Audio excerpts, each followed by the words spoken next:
बड़ा हसीन है इनकी जुबान का जादू, लगा के आग बहारों की बात करते हैं। जिन्होंने रात में चुन चुनकर बस्तियां लूटी, वही नसीबों के मारों की बात करते हैं। दोस्तों, ये कहना है यूपी के सीएम योगी आदित्यनाथ का। पूर्व सीएम अखिलेश यादव और उनकी पार्टी समाजवादी पार्टी को दरअसल गुरुवार को यूपी विधानसभा में गजब हो गया। सीएम योगी कुछ इस कदर गरजे कि समाजवादी पार्टी की लंका लग गई। बौखलाए अखिलेश ने अपनी ही पार्टी की महिला विधायक को पार्टी से बाहर कर दिया। विधानसभा से सीएम योगी ने एक एक कर हर एक मुद्दे पर सपा पर जबरदस्त हमला बोला और समाजवादी पार्टी को कहीं का नहीं छोड़ा। योगी ने साफ साफ कह दिया कि 2027 में सत्ता में आने का सपना मत देखो। पीडीए, गौ माता, हिंदुत्व, विकास, माफिया राज, हर मुद्दे पर योगी जमकर गरजे और गुरुवार का दिन अखिलेश और सपा पर कुछ ज्यादा ही भारी पड़ गया। विपक्ष को योगी ने कुएं का मेढक बता दिया।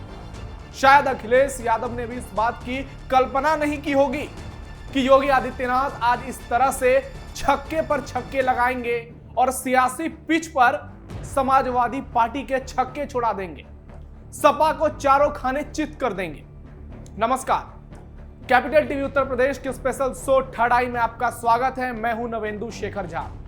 आज के थर्ड आई में हम आपको बताएंगे कि कैसे सीएम योगी ने 2027 से पहले बीजेपी की जीत और समाजवादी पार्टी की हार पक्की कर दी है।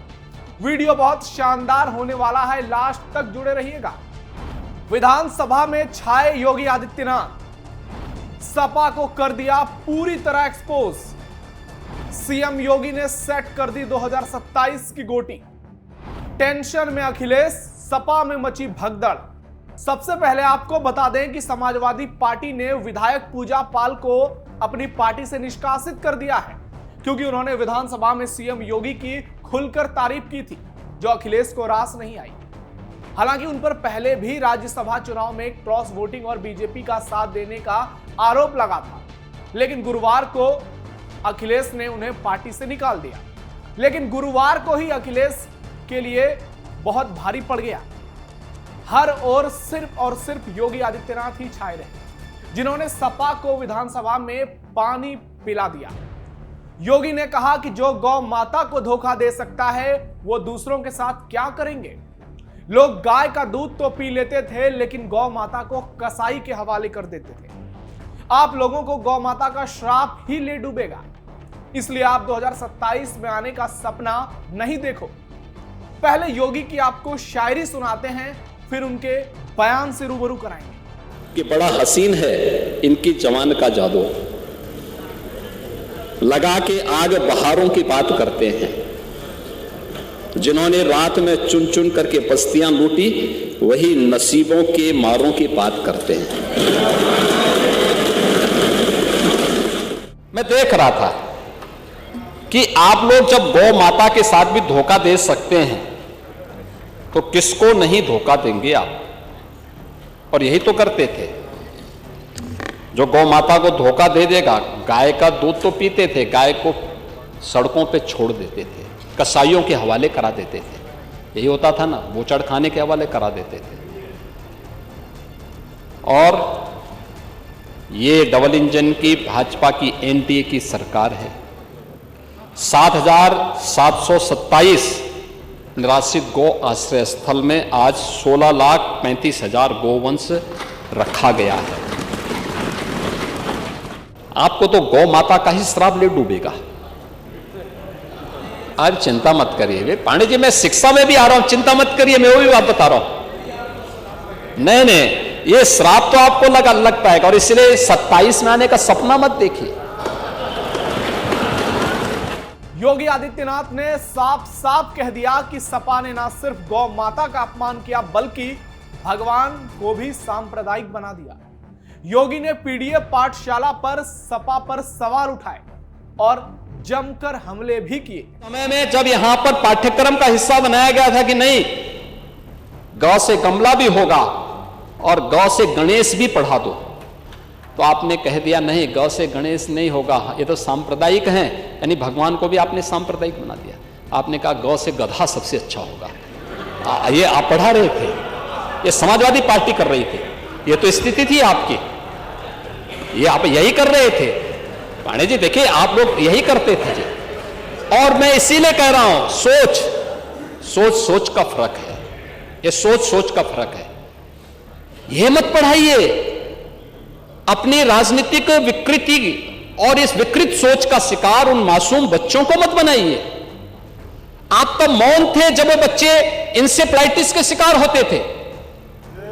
कौन लोग जिम्मेदार हैं? 50,000 बच्चों की मौत हुई है 40 वर्षों में, और इन 40 वर्षों में 4 बार समाजवादी पार्टी की सरकार थी, 4 बार समाजवादी पार्टी की सरकार थी। सीएम योगी सिर्फ पीडीए पाठशाला तक ही नहीं रुके, उन्होंने पीडीए को लेकर अखिलेश यादव और समाजवादी पार्टी की पोल खोल दी और जोरदार हमला बोला। पीडीए को परिवार डेवलपमेंट अथॉरिटी बता दिया। सुनिए। आपको तो फुर्सत थी नहीं, आप लोगों की सरकार थी, आप लोगों को फुर्सत थी भी नहीं ना आपका विजन था, क्योंकि आप लोगों के ज्यादातर के बच्चे विदेशों में पढ़ते हैं और कुछ लोग उससे ऊपर उठ चुके हैं, इसलिए उसमें आप लोगों की सोच नहीं थी, करना भी नहीं चाहते थे, विजन भी नहीं था, क्योंकि स्वयं तक सीमित थे।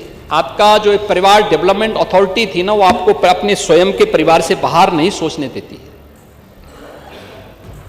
मैं खाऊं मैं पीऊं लेकिन बाकी लोग भूखों रहें, इसमें आपको मजा आता था, लेकिन हमारी सरकार ये करने जा रही है।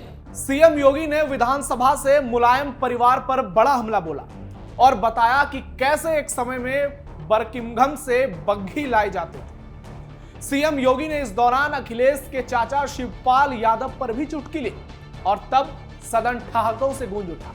देखिए। लेकिन आपके यहां तो जब सिपाही महोत्सव आप करते थे और रामपुर में भी जन्मदिन का आयोजन करते थे, तो बर्किंघम की वो बुक्की मंगाते थे समारोह को करने के लिए, है बग्गी विदेशियों से। क्या आप लोगों का आचरण है? अपने को समाजवादी कहते हैं, रानी विक्टोरिया की वो भी रानी विक्टोरिया के। तो ये तो आप लोगों की स्थिति थी, ये तो दोहरा चरित्र था आप लोगों का, विजन, और यही आपका विजन भी है। आप बात तो आजादी की करते हैं लेकिन काम गुलामी जैसा करते हैं। बर्किंघम की बुकी को बुला करके और फिर नेताजी जैसे भोले भाले व्यक्ति को भी बदनाम करने का काम कर दिया आप लोगों ने। शिवपाल उनकी विरासत के अंतिम उत्तराधिकारी थे, लेकिन बेचारा भी अब एकदम गच्चो कच्चा खा जाए, चाचा भी गच्चा खा गया। योगी आदित्यनाथ ने आज वाकई में सपा की गजब धुलाई की। उन्होंने कहा कि इनकी सोच कुएं के मेंढक की तरह है, दुनिया आगे बढ़ रही है। विधानसभा चुनाव से पहले योगी ने जिस अंदाज में अपनी बातें कही वो सोशल मीडिया पर खूब ट्रेंड कर रहा है। लोग सीएम की जमकर तारीफ कर रहे हैं। कोई कह रहा है कि योगी की जीत तय है, 2027 में बीजेपी उनकी अगुवाई में जीत की हैट्रिक लगाएगी और पार्टी को इससे कोई नहीं रोक सकता। तो कोई कह रहा है कि योगी ने अखिलेश के दिल के अरमानों पर पानी फेर दिया। सीएम योगी गुरुवार को ऐसे छाए कि चुनाव से पहले बीजेपी के लिए उन्होंने शानदार बैटिंग की और सपा को क्लीन बोल्ड कर दिया। वहीं कुंडा से विधायक राजा भैया ने भी चर्चा में हिस्सा लिया और उन्होंने सीएम योगी की तारीफ की। उन्होंने कहा कि कैसे हम विश्व गुरु बने। मोदी जी या दूसरे नेता ने कभी यह नहीं कहा कि हम 2047 में हम ही रहेंगे। ये देश रहना चाहिए, प्रदेश रहना चाहिए, इसलिए हम ये चर्चा कर रहे हैं। आतंकवाद बड़ी समस्या है, सेना ना हो तो क्या हम अमरनाथ जी के दर्शन यात्रा कर पाएंगे? पहलगाम में लोगों का धर्म पूछकर उन्हें गोली मारी गई। संविधान में संशोधन होते रहते हैं, क्या किसी देश में संविधान की प्रस्तावना बदली गई? उनका सीधा हमला कांग्रेस पर था। इमरजेंसी में एक झटके में संविधान की प्रस्तावना बदल दी गई। जनता को राष्ट्रवादी मुखर होना पड़ेगा। आज के दौर में मैकाले की शिक्षा पद्धति ने हमें गुलाम बना दिया है। राजा भैया ने भी वही बात दोहराई जो सीएम योगी ने कही। अब देखना यह होगा कि सीएम योगी के धमाकेदार भाषण से सपा को कितना नुकसान होता है। हालांकि नुकसान तो होना तय है, यह तो वक्त बताएगा। दूसरी ओर सपा ने विधायक पूजा पाल को पार्टी से निष्कासित कर दिया और अब वो बीजेपी में जल्द ही शामिल हो सकती हैं। उन्होंने सदन में खुलेआम कहा कि सभी को पता है कि उनके पति की हत्या कैसे और किसने की। ऐसे कठिन समय में सीएम ने उनकी बात सुनी और उन्हें न्याय दिलाया, जिसके लिए उनका आभार व्यक्त करती हूं। पूजा पाल ने कहा कि प्रयागराज में उनके जैसी कई महिलाओं को सीएम ने न्याय दिलाया है और अपराधियों को सजा दी है, मिट्टी में मिला दिया है। उन्होंने कहा था कि प्रदेश के लोग आज मुख्यमंत्री पर भरोसा करते हैं। मेरे पति के हत्यारे अतीक अहमद को मुख्यमंत्री ने खत्म करने का काम किया और मैं उनके इस जीरो टॉलरेंस रुख का खुलकर समर्थन करती हूं। यानी पूजा पाल ने खुलकर योगी का विरोध किया, जो अखिलेश को पसंद नहीं आया। आगे क्या होता है वो देखने वाली बात है। फिलहाल आप बताइए आपकी राय क्या है कमेंट बॉक्स में। और थर्ड आई में आज के लिए इतना ही। आप जुड़े रहिए कैपिटल टीवी उत्तर प्रदेश के साथ। धन्यवाद।